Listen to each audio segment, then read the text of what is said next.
Hay muchas técnicas de estudio. Una de ellas son los mapas mentales que a mí especialmente me gustan. Para ello he elaborado este mapa mental donde vamos a conocer cómo se hacen.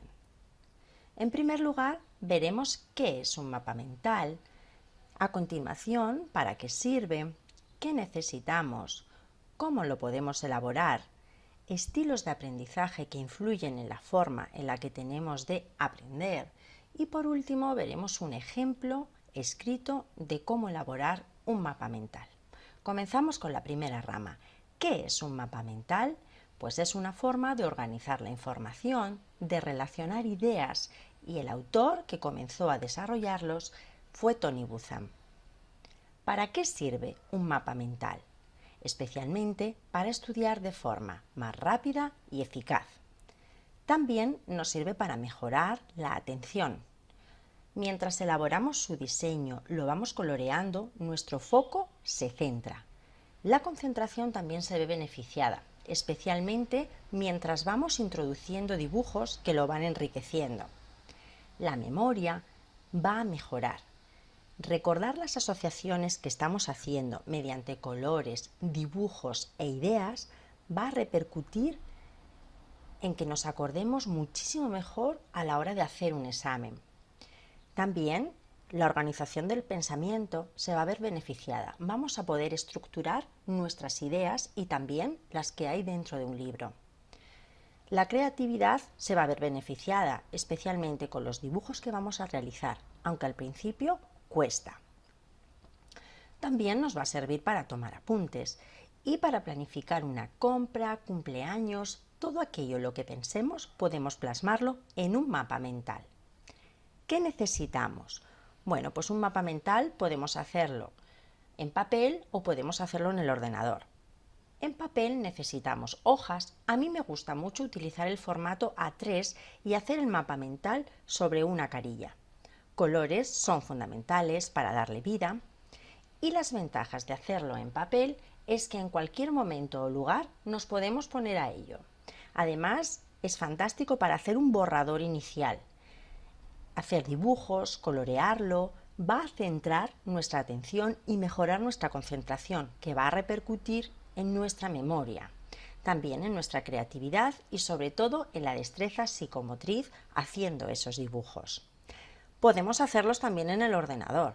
Hay muchos programas en el mercado. El que yo utilizo es iMindMap, que es de pago, pero existen otras opciones gratuitas en la red. ¿Ventajas de hacerlo en el ordenador? Bueno, pues la rapidez con la que se realiza, los cambios son muy fáciles de introducir y además las imágenes podemos coger, cortarlas y pegarlas de cualquier lugar de nuestra computadora o dentro de la red. Muy importante, necesitamos nuestra cabeza, nuestro cerebro para realizarlo y una dosis importante de creatividad. Al principio tenemos que superar las dificultades. Hay un bloqueo que sé que existe, pero te animo a superarlo y a mayor elaboración, más enriquecido con dibujos, con colores, asociación de ideas, mejor va a ser la asimilación. ¿Cómo vamos a hacer un mapa mental? Bueno, pues partimos de una idea central que será nuestro eje y a partir de ahí van a ir saliendo ramas. Cada rama irá asociada a un grupo de ideas que iremos estructurando jerárquicamente, de mayor relevancia a menor relevancia. Cada rama irá con un color y todos sus hijos irán en ese mismo color y así organizamos muy bien la información. Vamos también a memorizar, por ejemplo, estamos haciendo un examen y el color nos va a ayudar a recordar un concepto concreto. Además, va a dar un punto de diversión porque una vez que tengamos terminados nuestros mapas mentales pueden acabar siendo verdaderas obras de arte. Esas ramas deben tener líneas curvas principalmente porque son más atractivas y captan la atención de nuestro cerebro. Cada rama va a ir asociada a conceptos y cada ramificación debe ir teniendo un mínimo de palabras posibles. Ideas. Un tema debe cabernos en una hoja, puede ser en formato A3. De esta manera es muy fácil de elaborar y también de memorizar la información. Las ramas deben de ir en el sentido de las agujas del reloj. Mientras más dibujos, más imágenes tenga nuestro mapa mental, mejor, porque todos sabemos que una imagen vale más que 1000 palabras. No solo es hacer un mapa mental, sino que también tenemos que tener en cuenta cómo aprendemos, cómo retenemos la información. Existen muchos autores que trabajan este tema y yo, por sintetizar, me he centrado en los 3 principales. Cuando aprendemos utilizamos principalmente 3 rutas: visual, auditiva y kinestésica. Vamos a profundizar un poquito en cada una de ellas. Una persona que aprenda con un estilo visual aprende principalmente mediante esquemas. Los mapas mentales le vienen como anillo al dedo, especialmente enriquecidos con dibujos. La creatividad suelen tenerla las personas visuales y relacionan muy bien unas ideas con otras. La fórmula de memorizar es principalmente gráfica. Hacen fotografías y los tutoriales de YouTube le vienen fenomenal para poder aprender. Una persona con un estilo de aprendizaje auditivo pues aprende principalmente oyendo la información o escribiendo la información. Los mapas mentales se escriben y además deberían leerlos en voz alta para que esa información quedara muchísimo mejor. Hacen abstracciones muy bien y suelen tener un lenguaje rico y encuentran una precisión de las palabras para ir plasmando las ideas o los conceptos que hay en cada una de las ramas. Y memorizan, sobre todo, repitiendo la información, escribiéndola o verbalmente. La escuela es un ejemplo de un entorno donde se aprende principalmente con esta ruta. También hay personas kinestésicas, que su forma de aprender es con el movimiento. Estudian de pie, caminando. Los mapas mentales también deben de darle un movimiento.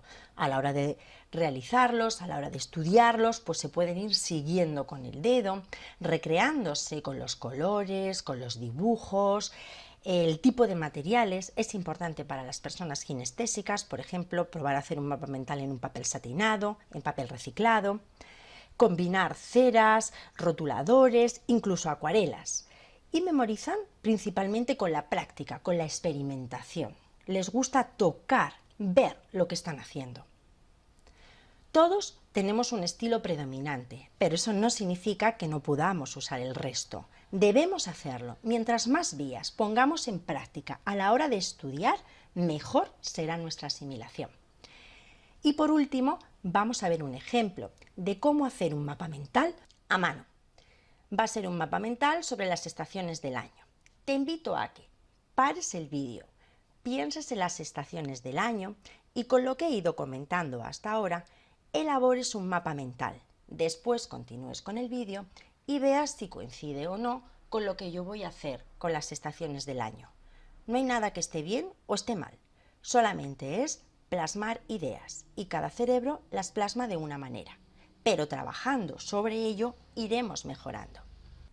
Comenzamos nuestro mapa mental con la idea central, estaciones, y de ella van a ir saliendo 4 ramas, una para el verano, otra para el otoño, otra para el invierno